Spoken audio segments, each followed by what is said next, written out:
Merci d'être avec nous, Francis Kalombo. Vous êtes député, membre fondateur du parti de la majorité présidentielle, président de la Ligue des jeunes. Vous êtes tombé en disgrâce il y a un an. Vous vivez aujourd'hui à Paris. Ce report de la présidentielle, d'abord, c'est inéluctable d'après vous? Merci d'abord pour cette invitation et je remercie tous les techniciens de TV France, de TV5 Monde. Et pour répondre à votre question, je crois que non. Non, je ne suis pas totalement d'accord avec vous pour dire que la présidentielle pourra être reportée. Vous savez, la volonté des hommes peut toujours et encore changer les cours des choses. Voilà pourquoi nous demandons au président de la République, nous demandons aussi à la CNI, qui aujourd'hui a perdu tout crédit vis-à-vis de la population. Son impartialité est mise en cause, même son indépendance. Et je pense que seul le président de la République aujourd'hui peut et surtout tout faire pour sauver ce qui reste encore du processus. Je crois que sa volonté peut faire en sorte que les élections puissent avoir lieu dans le délai tel que prévu par la Constitution. Au mois de novembre donc, et cela même si la Commission électorale a dit récemment qu'il lui était impossible de réviser le fichier électoral dans les temps prévus. Non, pas du tout, puisque cette même commission a dit que le gouvernement qui lui donne le moyen lui a imposé de lancer l'appel d'offres. C'est-à-dire que, quelque part, il dit que c'est au gouvernement de me dire si je peux le faire dans le délai ou pas. Et nous savons l'expérience, nous savons que si on veut qu'on fasse des élections dans le délai, on peut le faire. Mais si on ne veut pas, on ne le fera pas. C'est là où je vous dis que la volonté des hommes peut toujours et encore changer la cour des choses. Et c'est seulement comme ça qu'on peut sauver la République démocratique. Alors, vous avez quitté la RDC en janvier 2015, après avoir pris vos distances avec Joseph Kabila. On était à l'époque en pleine manifestation contre le projet de loi électorale.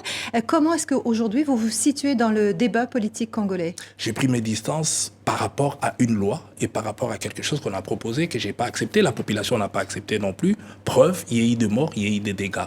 Et je pense que ce n'est pas seulement la première fois. Je pense que je suis du côté de la population. Je pense comme eux, je suis un défenseur, je suis un élu. Et j'ai été choisi pour ça par le peuple congolais et je défends leurs intérêts. Vous vous êtes rapproché de l'opposition depuis votre départ de la RDC?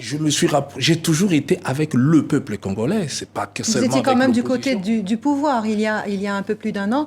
Vous êtes maintenant à Paris. Vous êtes dans quel camp? Vous êtes dans le camp du pouvoir ou dans le camp de l'opposition?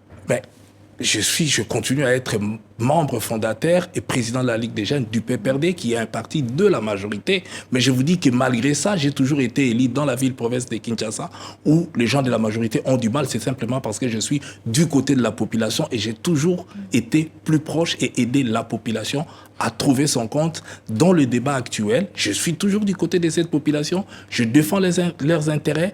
Je prends en compte leurs déshydratats de manière à ce que le pouvoir puisse améliorer leur quotidien. Alors, on vous dit proche de Moïse Katumbi aujourd'hui, l'ex-député, ancien gouverneur du Katanga. Est-ce que c'est vrai?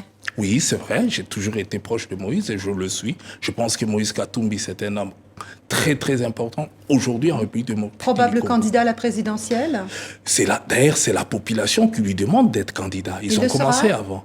Je pense que s'il est à l'écoute de la population et que c'est que veut la population, et je pense que rien ne peut lui retenir de pouvoir être, il a prouvé par sa manière de gérer les Katanga qu'il est un bon gestionnaire, qui peut ramener le Congo au-delà de là où nous sommes aujourd'hui. Et je suis sûr et certain que s'il veut écouter la demande de la population, il pourra être un très bon candidat et que la population trouvera son compte dans la gestion que Moïse Katumbi pourra faire de la République démocratique du Congo demain. Alors, depuis la dernière présidentielle en 2011, il y a une nouveauté en RDC, la naissance d'un mouvement citoyen. Il y a un front citoyen anti-Kabila auquel Moïse Katumbi a adhéré d'ailleurs, qui s'est créé. Comment voyez-vous les relations entre l'opposition et la société civile?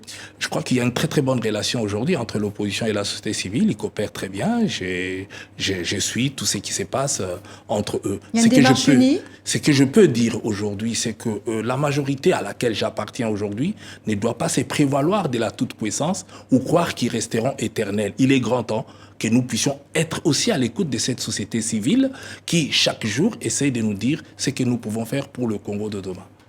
Francis Kalombo, député congolais, merci d'être venu jusqu'à nous. Merci.